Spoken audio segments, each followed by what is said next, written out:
Hello there, Nagbia to you. Nagbia is good morning in Isako. I'm Onorena Obozeghie. Welcome so much.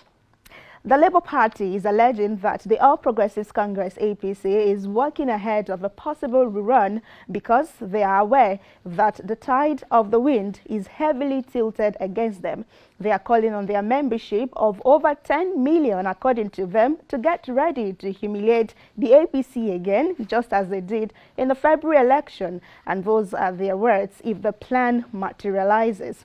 The party's chairman, Julius Abure, was speaking Monday during an online meeting held with Nigerian American Coalition for Justice and Democracy in the United States. He stresses in his press release that rumors have it that those in government are already planning for rerun, and this is one of the support we will be canvassing from you. We should also be getting prepared, because since all those in government are already preparing for rerun, we too should not be taken unawares.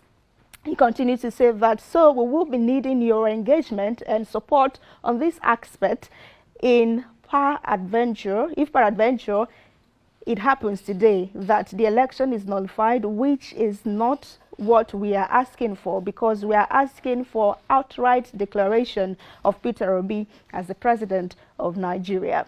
The Indaboski, in reaction to this, says waste billions again so they can perfect the rigging properly. The judges should do the needful, I beg. Nobody has energy for another election. Peter Obi won fair and square. Let the judiciary stop this gimmick.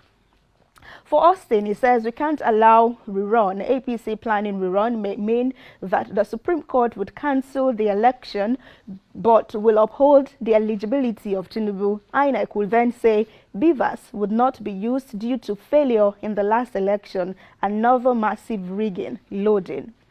Well, for Babatunde, he says, he finds this funny, and he says, keep falling obedient, I trust them.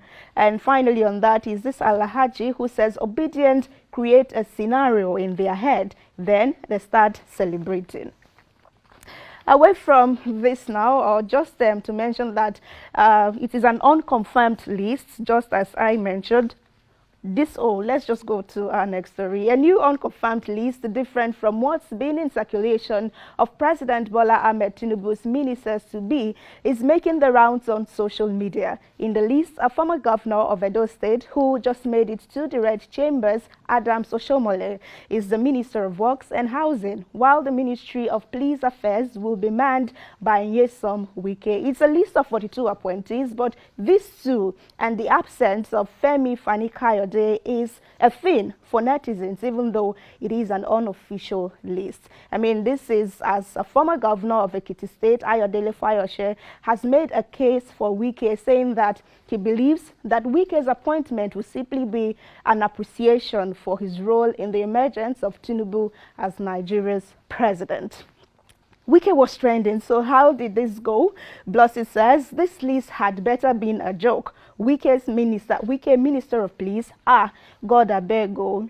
Ogade says, I will never understand the rationale behind pulling someone who already won an election as a senator out of National Assembly to become a minister. All the ones we pulled out in the past never performed any magic as ministers.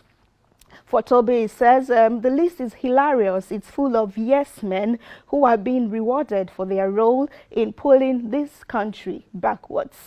And for Olukayode, since the day Rabiu Musa Kwankwaso visited the president in Paris, Ganduje has not slept in his room, always with the president, close marking, no quarters given, no breathing space, bumper to bumper. It would be epic if we don't see his name on Friday.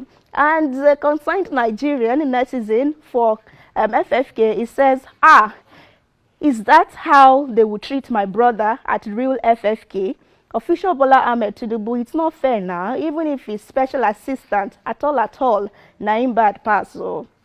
Well, by the way, reports have it that the official list will be before the Senate for screening this week. But even if it doesn't, it's Mr. President for the second day in office, so he still has about 18 days to make this work as allowed in the Constitution. And the Special Advisor on Communications, Dele Alake, has asked that we disregard every list available to us. And away from that, our senior advocate of Nigeria, Afe Babalola, was speaking at an event to mark his 60th anniversary at the bar, and he used the occasion to suggest that sitting judges did not continue to preside over elections petition tribunals. His reason is that having sitting judges in election petition court makes other cases suffer. So he thinks it would be better to have a committee made up of retired judges and senior advocates of Nigeria like himself. Babalola is also calling for a new constitution that will allow for overhauling in the judiciary.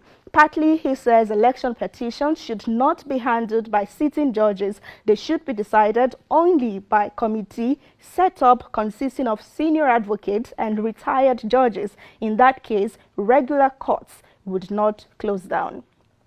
For a man, he says good suggestions, only moderate retired judges that don't need any elevation from the government of the day.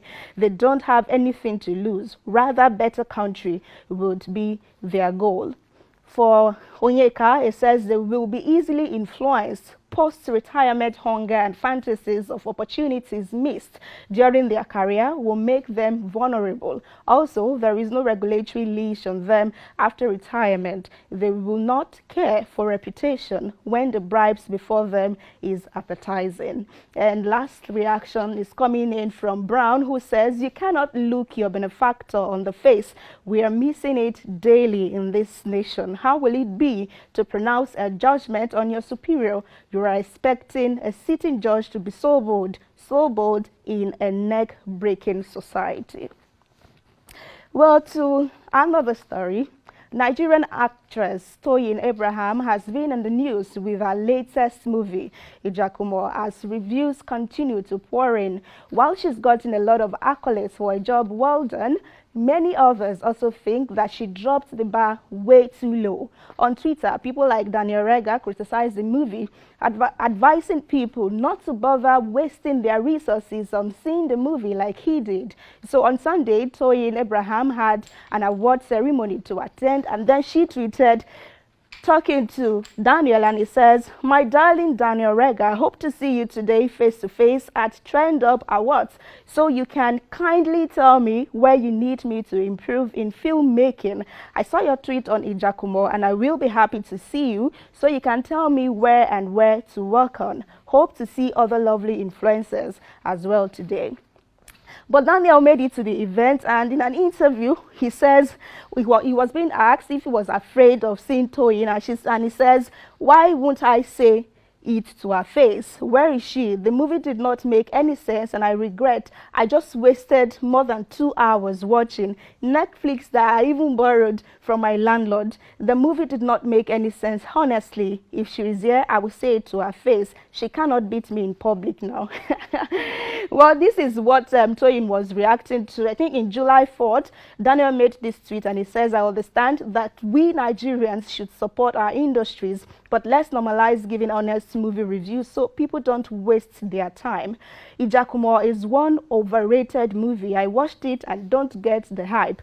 Aside from the poor storyline, the film tricks are awful, and he says no offenses, and that's why Toyin wanted to see him in person so that he would say that to his face, but then it didn't happen. But yesterday, after Toyin tweeted that on Sunday, Daniel now responded, and he says, hi Toyin Abraham, I was repeatedly told you wanted to see me, but I chose to ignore, because while I respect you as an actress, you supporting this government after the NSAS protest goes against everything I stand for. That said, Ijakumo movie was poorly written and directed, and he ended it to say, no offense. But for Shoemaker, he says, I would have loved if you had said this to her face yesterday. Coming on Twitter to say this is making it look like you are a coward. It would have made more sense if you told her how bad her movie Ijakumo is to her face. No shades.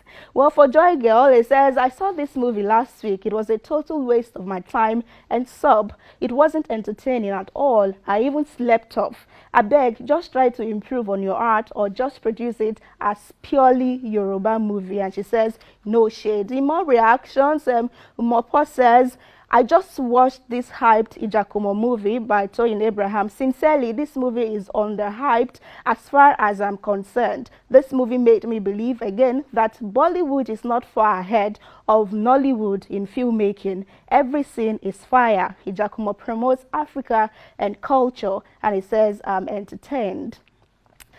In another reaction, it says, honestly, as much as I have high expectations of Mrs. Toyin movie, Ijakumo is so far her worst movie of all time, like literally bad, that I had to say she wasn't the one that owned the movie, because I'm disappointed, but you are a great actress, which is more important. And final reaction, it says from Umadike, I saw the movie yesterday. To be fair, it isn't a bad movie. The story is pretty, but I understand the biases too, and I don't blame anyone. And so our final story today, this old video of some Chinese kids learning to speak Igbo language has resurfaced on the internet.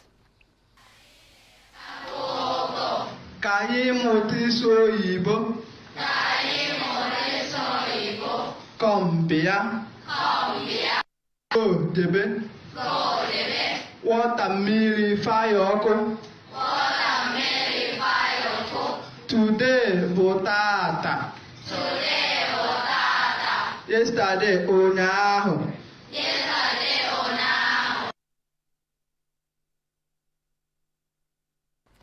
Well, how good to see that happen. Maybe we want to make more efforts to make sure that we understand our own languages if people outside there celebrate us this much. So that's everything on Kakaki Social this morning. I'll see you again Wednesday.